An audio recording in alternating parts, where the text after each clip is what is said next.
Okay, this last portion of the course is on really Marxism and Marx's critique of capitalism, but Marx's critique of capitalism involves a discussion a little bit of feminism and of something called critical race theory. You might have heard of feminism and critical race theory. They're becoming more popular now. Maybe postmodernism. These all are very, very similar philosophies, and they all are related to the, I think personally, and we'll see why, to the philosophy of Karl Marx and Marxism, in particular Marx's critique of capitalism.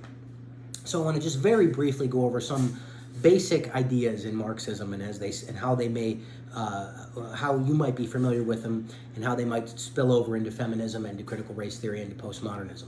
But the first thing about Marx is he's an activist philosopher. He's an activist, and you're seeing this more and more now in politics and at universities now, this social change and this obsession with social justice. And I say that not as though that's a bad thing.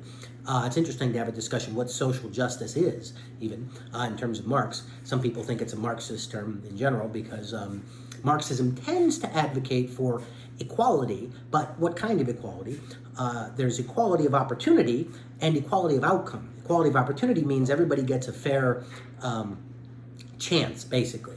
Everything's open to everybody. There's equal opportunity, right? Equality of outcome means that you really can't measure equality of opportunity unless the outcomes of something are all equal. So, for example, is the distribution of male to female in STEM fields, in the sciences, math, and technology and things, is that equal? And if not, that may indicate some kind of injustice, maybe systemic injustice, so there wouldn't be equality of opportunity. So Marxism tends, and feminism and critical race theory very explicitly, tends to advocate for a kind of activism that wants justice and equality, social justice maybe, in terms of equality of outcome, okay? And one more thing about the activism portion of Marxism. Marx has a very famous quote from his German ideology in the end, Theses on Feuerbach, where he says, "Up until now, philosophers have merely interpreted the world. The goal is to change the world."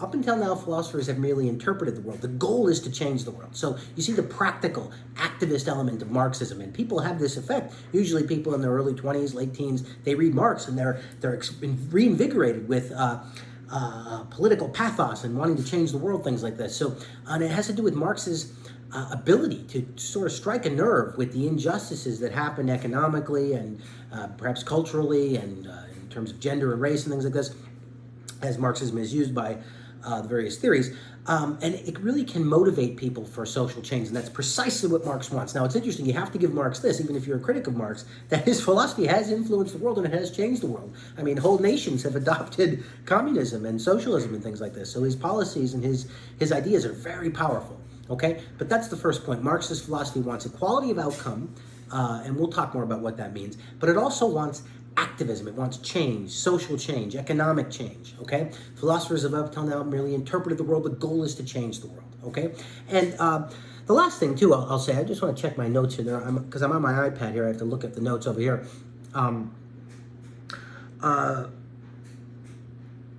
that's good for this video.